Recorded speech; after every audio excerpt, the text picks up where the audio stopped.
Assalamualaikum warahmatullahi wabarakatuh.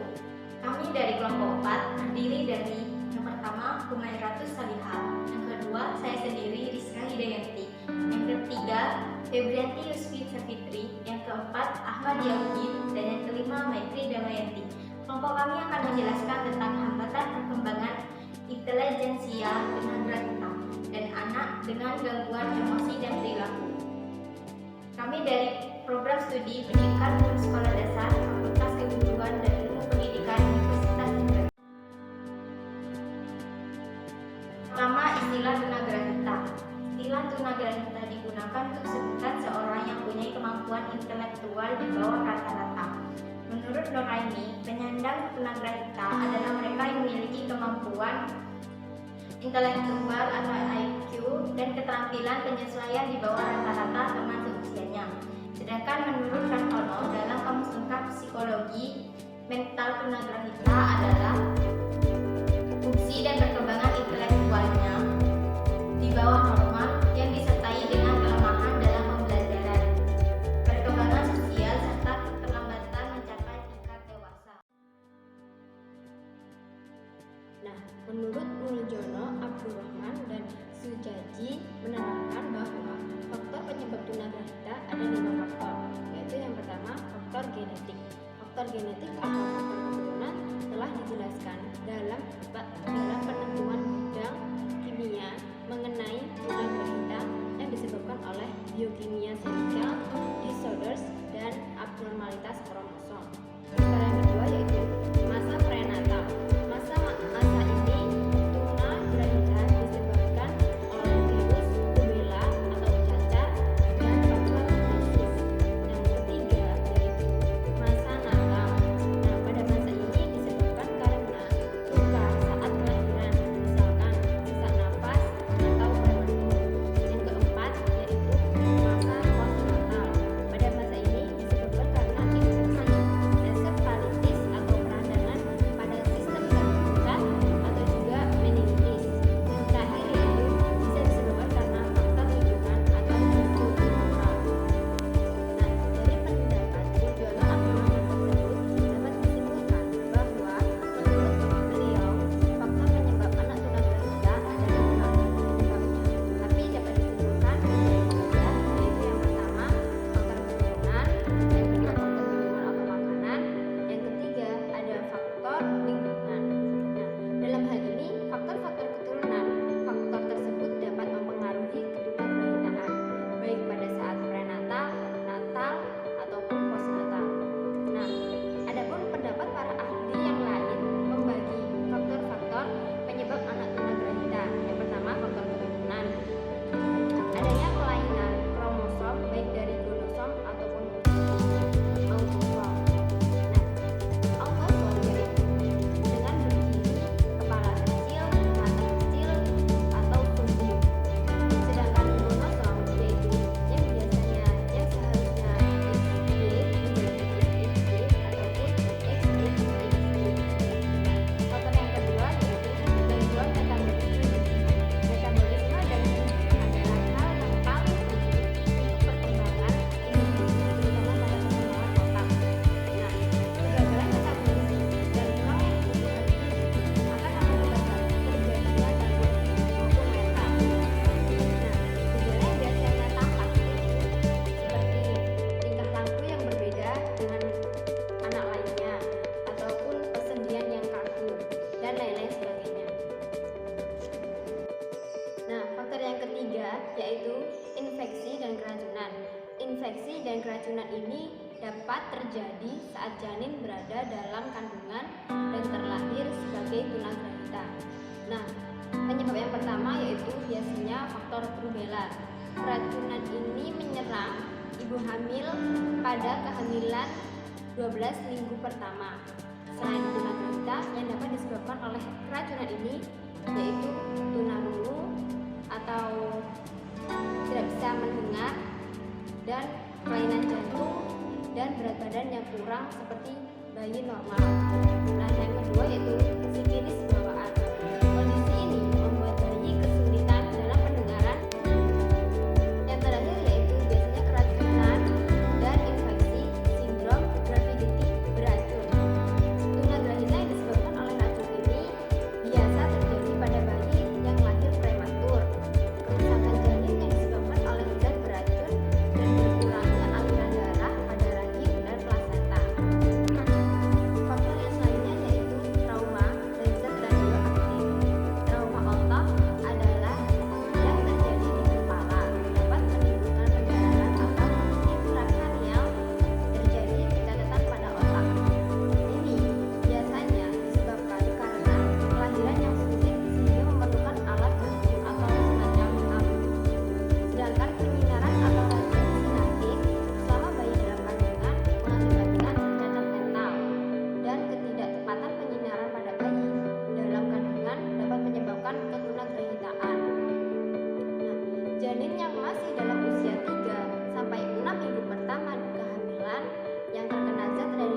maupun intelektualnya. Tanda-tanda tunagrahita dapat dikenali sejak dari dalam kandungan hingga saat memasuki masa sekolah. Beberapa tanda yang paling sering muncul adalah A. Anak terlambat berbicara, duduk, merangkak atau berguling. B. Sulit mengingat. C. Lambat menguasai kemampuan mendasar seperti makan sendiri, berpakaian, ataupun buang air di toilet. D. Gangguan perilaku seperti sering marah-marah tidak terkendali. E. Tidak dapat menghubungkan antara tindakan dengan konsekuensi dari tindakan tersebut. F. Sulit berpikir logis maupun memecahkan persoalan ringan. Sebagian anak yang memiliki kelainan mental kemungkinan mengalami gangguan kesehatan seperti gangguan penglihatan, gangguan pendengaran, autisme, gangguan kemampuan motorik hingga kejang. Sebagian besar kasus tunagrahita tidak dapat dicegah, tetapi ibu hamil selalu dapat menghindari aktivitas yang membahayakan seperti mengonsumsi minuman keras dan mendapat perawatan hingga persalinan atau pasca persalinan. Pada kasus yang disebabkan oleh penyakit turunan bisa diberlakukan tes untuk mendeteksi kelainan genetik. Orang tua yang memiliki anak tunagrahita diharapkan mencari tahu sebanyak mungkin tentang kondisi tunagrahita, termasuk cara mendampingi yang tepat. Anda bisa berkonsultasi juga ke dokter atau psikolog anak agar diberi informasi mengenai bagaimana cara memperlakukan dan memberi dukungan pada anak tunagrahita. Menurut Mulyono Abdurrahman, anak tunagrahita memiliki klasifikasi, yaitu sebagai berikut. Yang pertama, klasifikasi medis biologis. Menurut pandangan medis, tunagrahita dipandang suatu akibat dari beberapa penyakit atau kondisi yang tidak sempurna. Beberapa daftar etiologis penyakit pada tunagrahita. Yang pertama, Down syndrome. Down syndrome ditandai adanya kelebihan kromosom 3 pada kromosom 21 menyebabkan jumlah kromosom menjadi 47 bukan 46 seperti orang normal. Kondisi ini biasanya terjadi pada pasangan kromosom ke-21 pada sel telur atau sperma tunggal untuk membelah secara normal sehingga mengakibatkan ekstra kromosom. Yang kedua, invetoroid congenital adalah adaan menurun atau tidak berfungsinya kelenjar yang didapat sejak lahir. Ini terjadi kelainan anatomi atau gangguan metabolisme pembentukan hormon tiroid atau deviasi kekurangan hormon tiroid pada bayi dan masa awal kehidupan bisa menghambat pertumbuhan retardasi mental, keterbelakangan mental. Yang ketiga, hidrosefal atau hidrocephalus adalah penambahan volume cairan cerebrofinalis di ruang vertikal dan ruang subarachnoid. Kondisi ini bisa disebabkan karena tidak seimbangnya produksi dan aborsi cairan cerebrofinalis. Sekitar 40 hingga 50% bayi dengan pelebaran intravertebral derajat 3 dan 4 akan mengalami hidrosefalus. Hidrosefalus yang muncul dari komplikasi meningitis bakteri sering terjadi pada bayi. Kedua, klasifikasi sosial psikologis. Klasifikasi sosial psikologis menggunakan kriteria psikomotorik dan perilaku adaptif. Terdapat 3 pengelompokan tunagrahita, yaitu sebagai berikut. Yang pertama, tunagrahita ringan atau mampu. Tingkat kecerdasan IQ mereka berkisar 50 hingga 70, mempunyai kemampuan untuk berkembang dalam bidang pelajaran akademik, penyesuaian sosial, dan kemampuan bekerja. Mampu menyesuaikan lingkungan yang lebih luas, dapat mandiri dalam masyarakat, mampu melakukan pekerjaan semi terampil dan pekerjaan sederhana. Yang kedua, tunagrahita sedang atau mampu latih. Tingkat kecerdasan IQ mereka berkisar 30 hingga 50. Dapat belajar keterampilan sekolah, untuk tujuan fungsional, mampu melakukan keterampilan mengurus dirinya sendiri atau self-help. Yang ketiga, tunagrahita berat atau sangat berat atau mampu rawat. Tingkat kecerdasan IQ mereka kurang dari 30, hampir tidak memiliki kemampuan untuk dilatih, mengurus diri sendiri atau sepanjang hidupnya tergantung pada bantuan perawatan orang lain. Yang ketiga, klasifikasi untuk keperluan belajar. Terdapat 4 kelompok perbedaan untuk keperluan pembelajaran, yaitu 1. Taraf pemberbatasan atau lambang belajar. Yang kedua, tunagrahita mampu didik, IQ-nya 50 hingga 70. Yang ketiga, tunagrahita mampu latih, IQ-nya 30 hingga 50. Yang keempat, tunagrahita mampu rawat, IQ-nya 30 ke bawah. Pun dampak dari tunagrahita yaitu 1. Gangguan neurologis. Adapun gangguan neurologis ini menyebabkan adanya penyakit psikopatologis seperti kejang. Adapun penyakit psikopatologi ini yaitu sebuah penyakit mental yaitu abnormal. Bertambahnya penyakit yang diderita oleh anak tunagrahita maka akan meningkatkannya pula penyakit psikopatologi. Yang kedua, sindroma genetik. Sindroma ini berawal dari gangguan hiperaktif yang tinggi.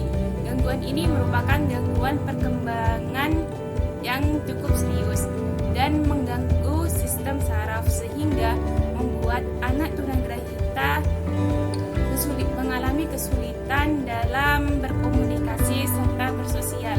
Yang ketiga yaitu faktor psikopasosial. Adapun faktor psikososial ini yaitu citra diri dan harga diri yang negatif atau buruk. Adapun dengan adanya faktor ini membuat anak tunagrahita selalu mengalami kekecewaan. Selain itu, adapun menurut Effendi dampak dari tunagrahita yaitu 1.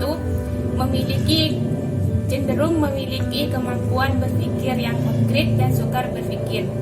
Kemampuan ini menyangkut perhatian, ingatan, dan penalaran untuk membentuk dari sebuah kesimpulan. Maka, anak tunagrahita membutuhkan perhatian yang khusus agar mereka dapat menyimpulkan suatu hal. Yang kedua yaitu mengalami kesusahan dalam berkonsentrasi.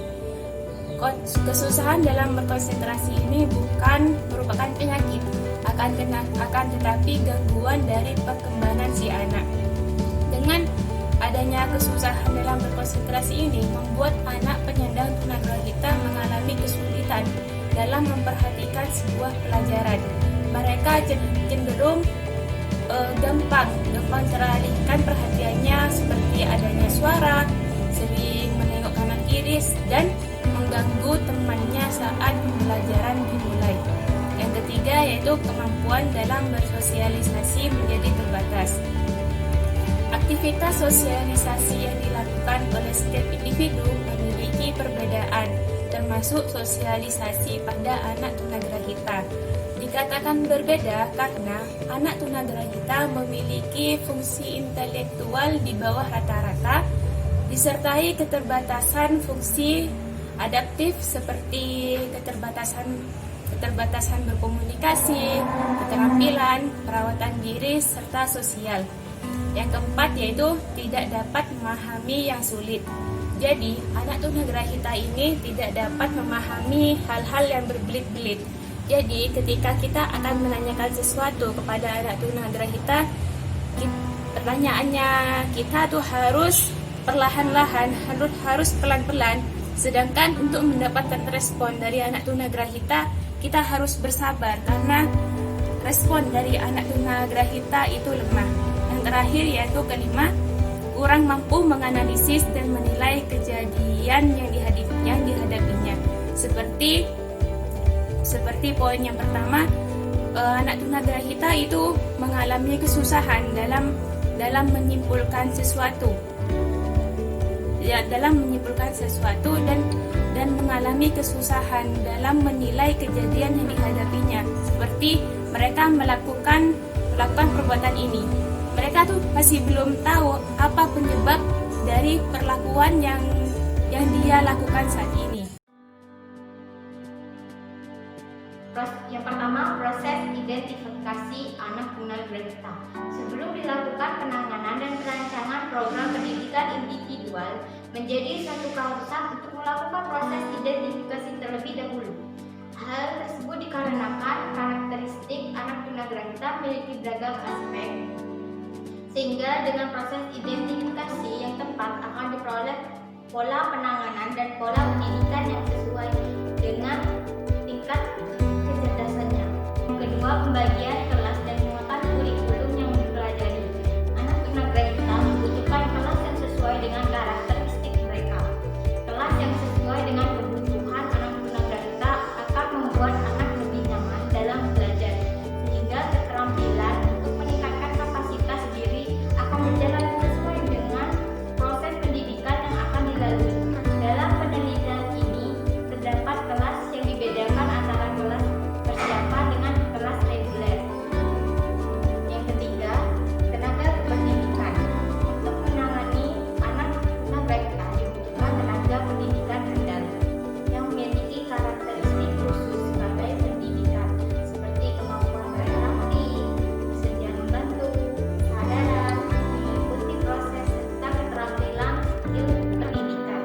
Aspek personal dan emosional menjadi tuntunan utama karena anak tunagrahita membutuhkan penanganan dengan pendekatan emosi yang mendalam. Yang keempat, adanya kerjasama orang tua dan lingkungan. Orang-orang pertama yang paling signifikan dalam proses perkembangan anak tunagrahita adalah orang tuanya. Edukasi kepada orang tua anak tunagrahita perlu diberikan agar memiliki mental yang suportif dan bersedia untuk terlibat dalam proses pendidikan, termasuk memberi fasilitas yang diperlukan. Selain itu, lingkungan di mana anak tersebut tinggal, seperti keluarga besar, tetangganya, masyarakat, termasuk lingkungan sekolah yang menjadi faktor pendukung berikutnya untuk mengoptimalisasikan perkembangan anak tunagrahita. Menurut Gallagher, 1986 menyelenggarakan pendidikan bagi anak tunagrahita dalam beberapa kelompok. Yang pertama yaitu General Education atau Full Inclusion. Dalam model ini, siswa tunagrahita memperoleh layanan pendidikan dan pembelajaran di kelas-kelas reguler bersama siswa yang lainnya. Anak tunagrahita mendapatkan pelayanan pendidikan yang sesuai dengan kebutuhannya, baik materi, kurikulum, dan proses serta evaluasi yang dirancang sesuai dengan kebutuhan siswa. Yang kedua yaitu Research Class. Dalam model ini, waktu pembelajaran untuk anak tunagrahita terbagi-bagi, kurang lebih 50% anak tunagrahita berada di kelas khusus dan 50%-nya lagi berada di kelas reguler bersama teman yang lain. Nah, baik dari pembelajaran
ini adalah cara mensiasati home or hospital. Di sini juga ada inovasi pembelajaran untuk anak tunagrahita. Nah, inovasi ini dapat digunakan untuk guru menggunakan benda-benda yang nyata agar anak dapat lancar membaca, berhitung, mengaji, dan lain-lain. Nah, menurut Suparti 2010 halaman 96, untuk mengembangkan kemampuan anak tunagrahita diperlukan media yang disesuaikan dengan karakteristik dan kebutuhan anak. Media yang digunakan